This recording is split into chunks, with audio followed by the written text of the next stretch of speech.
वीरः हनुमान् सुग्रीवपट्टाभिषेकः। वालिनः प्राणाः इतोपि न निर्गताः। सः नेत्रे उन्मीत्य इतस्ततः पश्यति। तदा तेन स्वपुत्रसमीपे स्थितः सुग्रीवः दृष्टः। वाली सुग्रीवम् एवम् उक्तवान्। अहं भवन्तं राज्यात् निष्कासितवान्, भवतः पत्नीम् अपहृतवान्। अतः एतद्विषये भवतः कोपः स्यात्। मरणान्तानि वैराणि इति श्रूयते। मम मरणम् आसन्नम्। मम निर्गमनात् सहैव वैरम् अपि गच्छतु। राज्यसुखं विभज्य भोक्तव्यम् इति ब्रह्मणा आवयोः ललाटे न लिखितम् आसीत् इति भाति। अथवा मया एव अविवेकेन व्यवहृतं स्यात्। तदस्तु नाम। भवान् सिंहासनारोहणं करोतु। प्राणप्रियं मम पुत्रं स्वपुत्रम् इव प्रीत्या पश्यतु। तस्य कोऽपि क्लेशः यथा न स्यात् तथा तं पोषयतु। वृके भवतः तस्य नान्यः शरणं। सः पराक्रमेण अद्वितीयः अस्ति। सर्वेषु कार्येषु भवतः साहाय्यं करिष्यति सः। सुषेणस्य पुत्र्याः मम पत्न्याः तारायाः बुद्धिः नितरां तीक्ष्णा। भाविनी कष्टानि सा पूर्वम् एव ज्ञातुं शक्नोति। अतः प्रमुखेषु कार्येषु तया सह समालोच्य अग्रे पदं स्थापयतु। अन्यथा भवतः महती विपत्तिः सम्मुखीकरणीया भवेत्। देवेन्द्रेण दत्ताम् एतां काञ्चनमालाम् अविलम्बेन स्वीकरोतु भवान्। मरणसमये सा यदि मम शरीरे स्यात् तर्हि कान्तिहीना स्यात्। अतः अविलम्बेन एतां स्वीकरोतु इति। वालिनः वचनम् अङ्गीकुर्वन् सुग्रीवः वालिनः कण्ठे स्थितां काञ्चनमालां स्वीकृतवान्। अनन्तरं वाली अङ्गदं स्वसमीपम् आहूय हितम् उपविष्टवान्।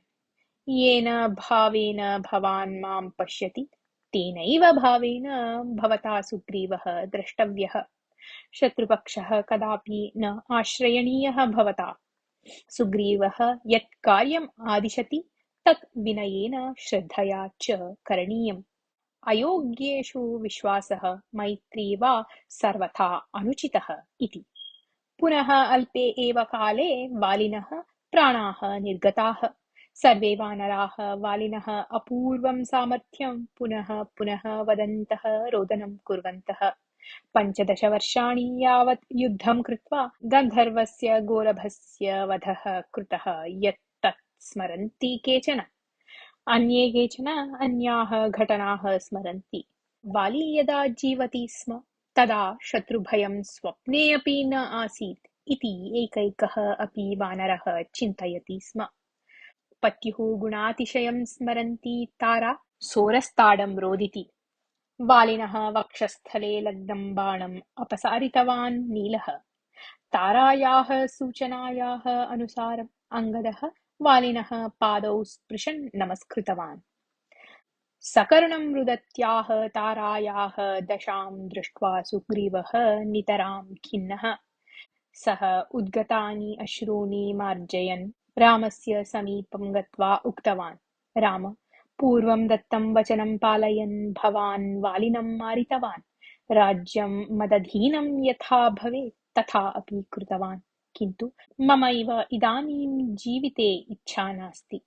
तारायाः वानराणां च खेदनात् प्राप्तेन राज्येन किं वा प्रयोजनम्? वालिना या पीडा दत्ता तेन खिन्नः क्रुद्धः च अहं वालिनः मरणम् इष्टवान् इति तु सत्यम् एव।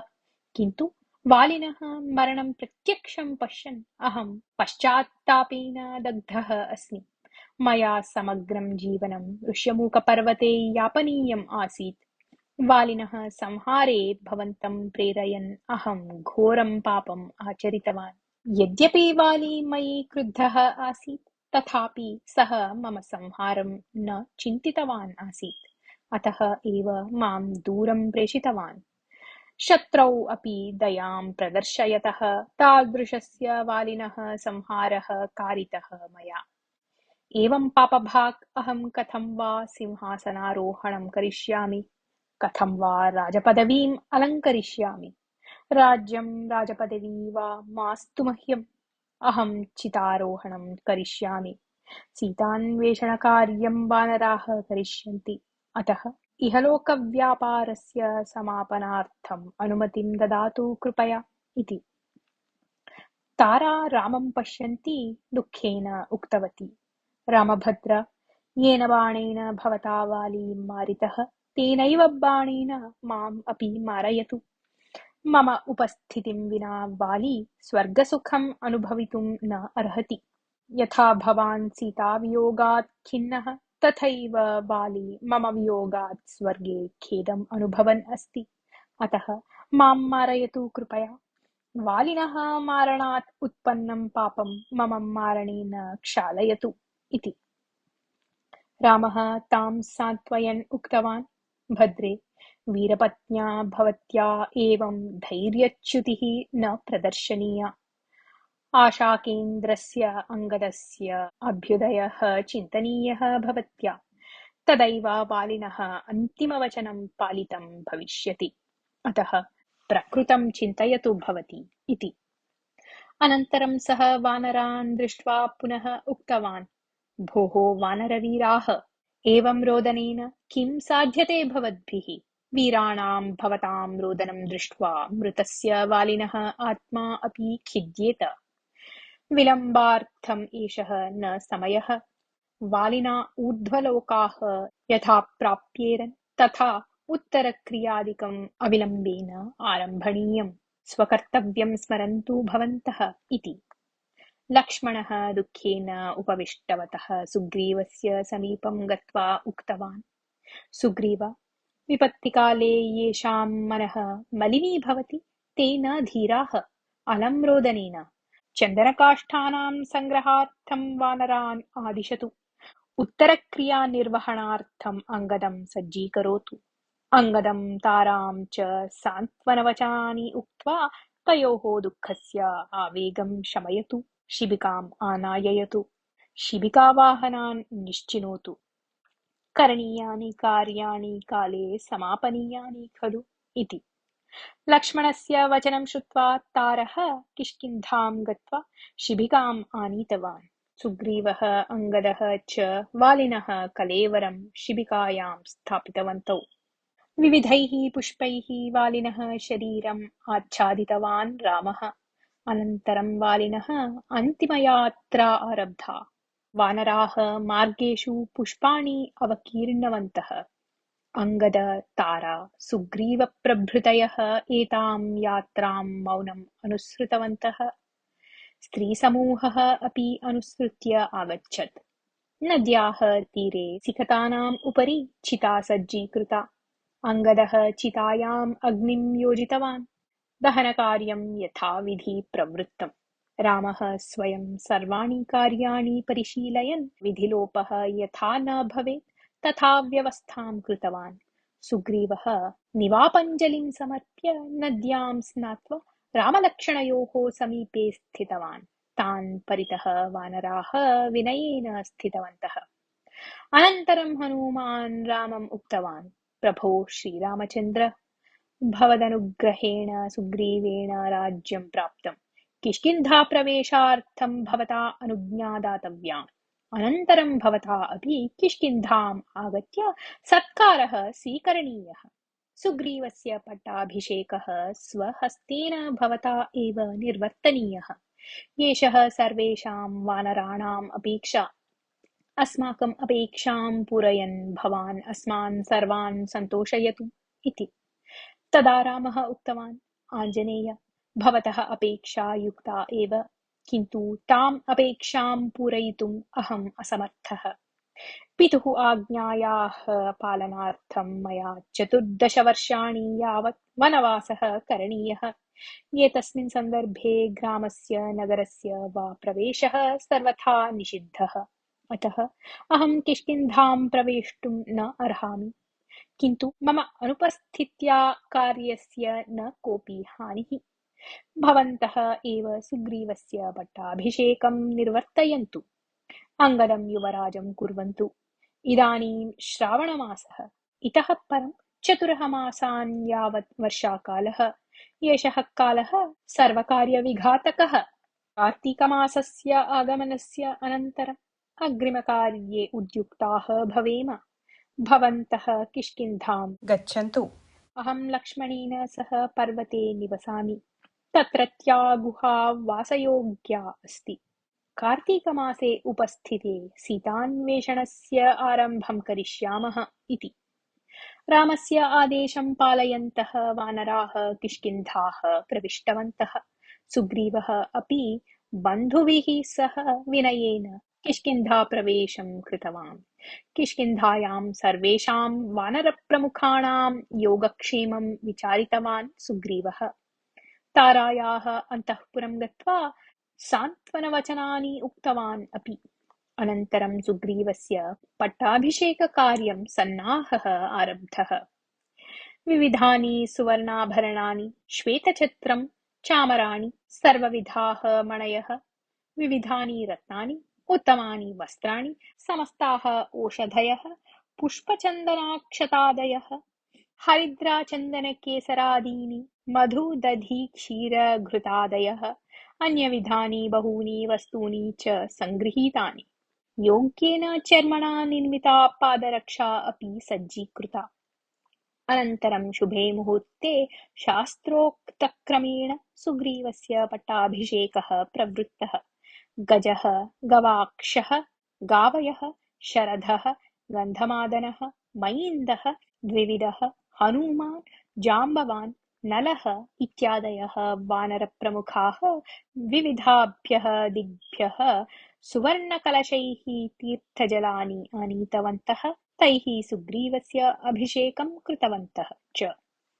रामस्य आदेशस्य अनुगुणं सुग्रीवः अङ्गदं युवराजपदे अभिषिक्तवान्।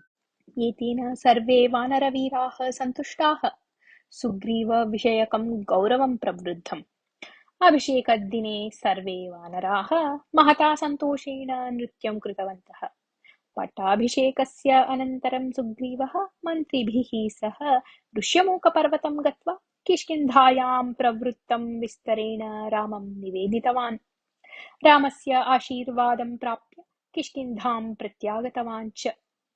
वर्षाकालस्य यापनार्थं रामः प्रस्नवणगिरेः उपरि स्थितायां गुहायां वसति स्म। गुहातः अनतिदूरे सुन्दरः कासरः आसीत्। गुहाद्वारं च नैऋत्यदिशि आसीत्, अतः वृष्टिबिन्दवः गुहायाः अन्तः न पतन्ति स्म। सशब्दं प्रवहन्ती नदी अपि गुहायाः समीपे आसीत्। किष्किन्धा अपि न अतिदूरे। किष्किन्धायां क्रियमाणः कोलाहलः, वाद्यध्वनिः च तत्र श्रूयते स्म। एवं रमणीये प्रदेशे निवसतः अपि रामस्य मनः विकसितं न आसीत्। सीतां स्मरन् सः सदा खिद्यते स्म। रावणस्य अन्वेषणार्थं मारणार्थं च सुग्रीवस्य साहाय्यं लभ्येत इति चिन्तयन् रामः शरत्कालं प्रतीक्षमाणः आसीत्। दिनानि महता कष्टेन याप्यन्ते स्म रामेण। पक्षिणां कलरवः वा, परिसरस्य शोभा वा, शीतलः वायुः वा रामं न तोषयति स्म। कथमपि वर्षाकालः अतीतः। कृष्णवर्णीयाः सजलाः मेघाः जलाभावकारणतः श्वेताः जाताः। विमलाः सूर्यकिरणाः भूमिं स्पृशन्तः जनान् तोषयन्ति। शरत्कालः उपस्थितः चेदपि सुग्रीवः तु सीतान्वेषणे उद्युक्तः नास्ति।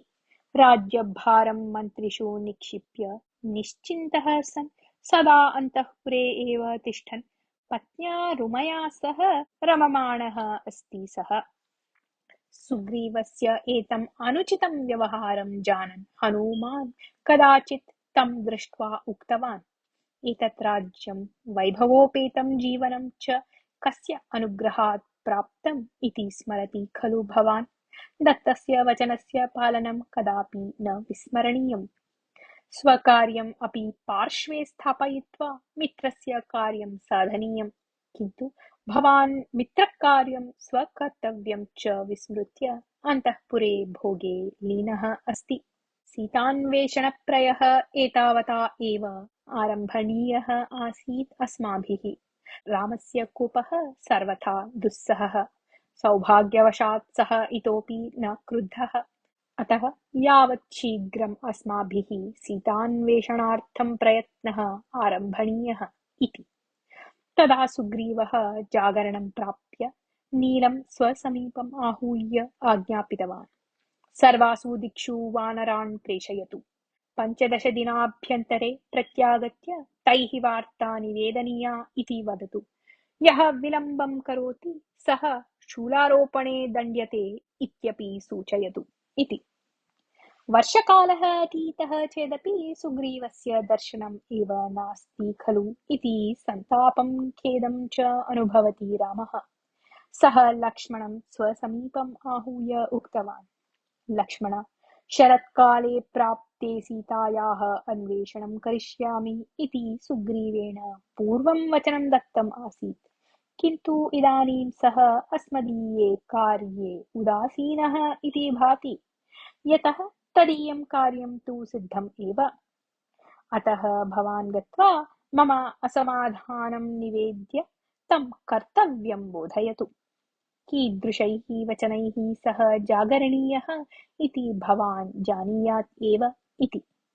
तदा लक्ष्मणः महता कोपेन, अग्रज, राज्यप्राप्त्या तृप्तः सः वचनपालनं सर्वथा विस्मृतवान् अस्ति। कस्य अनुग्रहात् सिंहासनं प्राप्तम् इत्यपि तेन विस्मृतम् इति भाति।